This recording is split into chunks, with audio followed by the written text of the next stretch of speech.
Okay, Dream Scenario, directed by Kristoffer Borgli and starring Nicolas Cage. I've been really looking forward to this film. So the film follows a hapless family man who finds his life turned upside down when millions of strangers suddenly start seeing him in their dreams.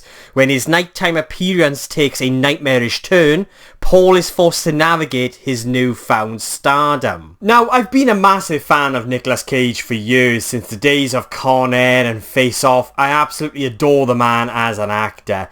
But I gotta be honest, I honestly think that this film is not only his best movie, but it's his best performance. He is simply superb in this film. He delivers such a fantastic performance that's full of an array of emotions. Like the emotions that he conveys through his performance within this film beautifully mirrors or emulates sort of the array of emotions that I felt this story contained. I was just simply captivated and mesmerised by Cage's performance in this movie, playing this character Paul, this man who just wants to be noticed and wants his book to be published. And he was magnificent in this film.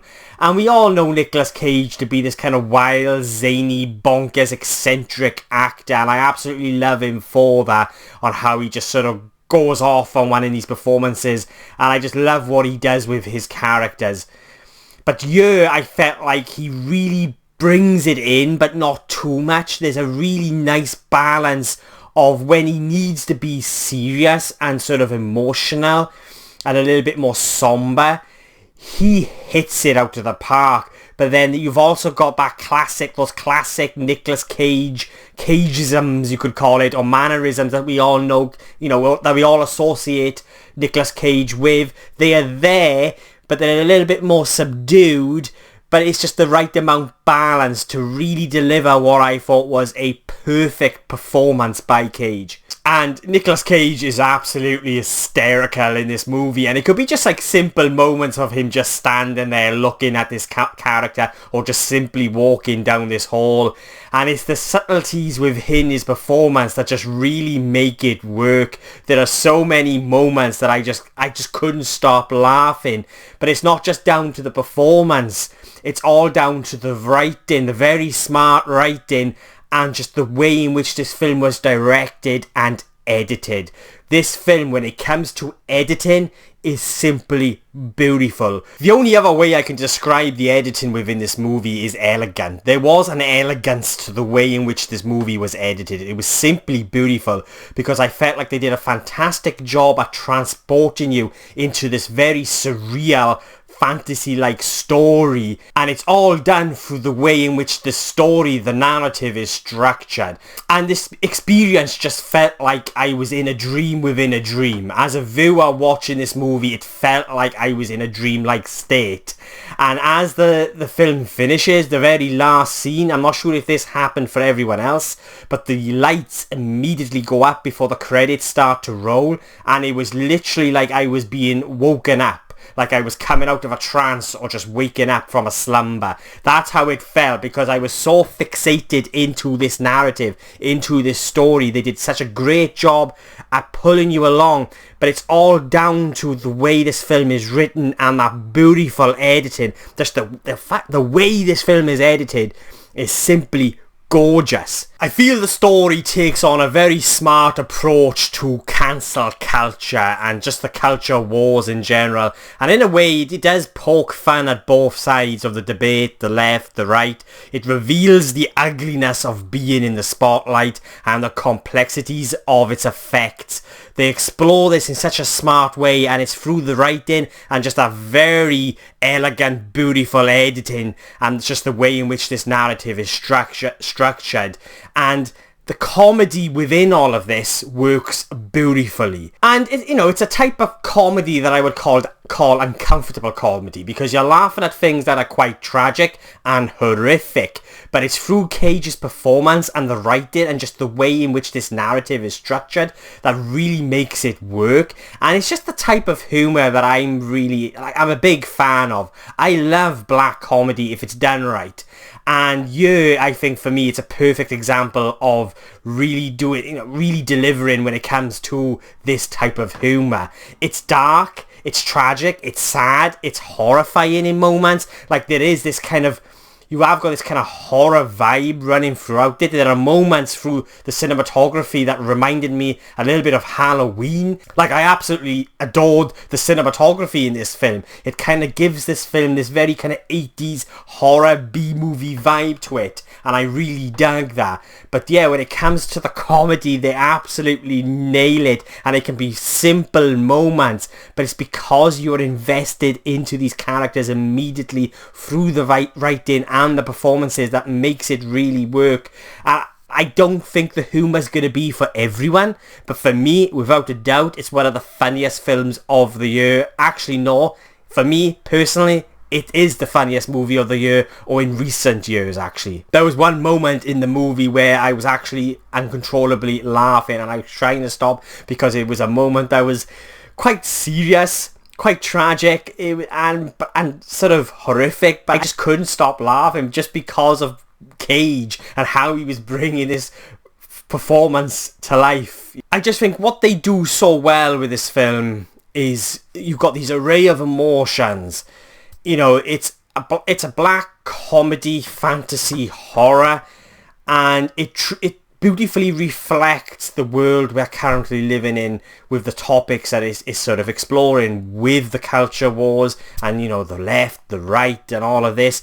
And I just think the way they do it, they balance the humour, the seriousness, the tragicness, the sadness of everything that's sort of involved within this story beautifully. Just the way in which this sort of narrative is structured. Like, I sound like I'm repeating myself now, but I just can't get over how well this story was structured through the editing and how the scenes would transition into the next scene. And it was almost like I was in a trance. Hypnotic. It was quite hypnotic. That's actually a good word to sort of describe this experience. I feel like this film has a lot to say with many, many layers. It's quite deep and it doesn't really sit on one side of the argument. The way it does it is just beautifully balanced, and I feel like the way in which they sort of tackle this story with the themes that they're exploring by sort of kind of focusing on this nobody really that's played magnificently by Nicolas Cage really just says so much.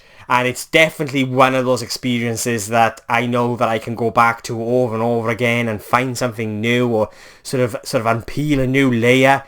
I'm looking forward to seeing this film again, to be honest with you. It was a fantastic experience. Let me know if anyone else sort of experienced the same situation with me, where you get that very final scene and then the lights immediately come up even before the credits sort of start to roll. Because I found that by doing that, it really kind of sort of elevated the experience almost. It sort of really played into the experience, like it was waking me up all of a sudden out of this dreamlike state. This movie has stayed with me since I first watched it last night. The character of Paul has stayed with me and his journey through this story. Because I feel like what they do with this film, what they do with this story perfectly conveys the themes that they are exploring when it comes to a character like Paul being sort of shoved into the spotlight. He doesn't really want it. He just wants to get his book published and just to be noticed for work that he's done in the past. But what it's like to be a character like Paul, to then be shoved into the spotlight and to sort of go through the complexities of what it's like to sort of go through that situation that this character goes through in this story. I think they just do it so well. It's very tragic, it's very sad, and just the way in which this film ends, the very final scene, is chef's kiss. It is simply, it's sad, it's beautiful, and it stays with you, because it's one of those stories that, you know, it doesn't sit on either side of the fence. It doesn't sit on the right, it doesn't sit on the left. You know, it does poke fun at both sides when it comes to the culture wars and cancel culture and all of that. But it also puts life in perspective as well, I felt. And just sort of really kind of just stop and look at what you've got in front of you and what you've actually got within your grasp. And yeah, it's a very deep, layered movie. It was an experience that I wasn't expecting, but a lot of it is just done through the very smart writing, the way in which that narrative is structured, through the very elegant editing, and Nicolas Cage's superb performance as this character of Paul.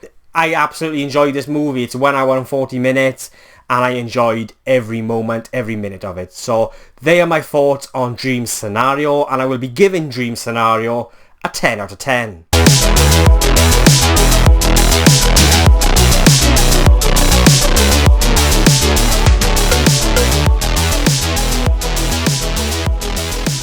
So yeah, they are my thoughts on Dream Scenario. Have any of you seen it yet? If you have, did you love it? Did you hate it? Do you agree with anything I said? Or disagree with anything I said? Then please let me know in the comments below and let's get a discussion going. And if you've made it this far into the video, then thank you so much. I really do appreciate it. And if you want to see future reviews from just some random Welsh geek rambling on, then please hit the subscribe button. It will mean an awful lot to me. My next review will be for Thanksgiving. I'm going to catch that tonight. I am a little behind with the most recent releases, so I'm trying to play catch up at the moment. And then after Thanksgiving will be Napoleon. Thanks again for watching. I really do appreciate it, and I'll be catching you guys soon.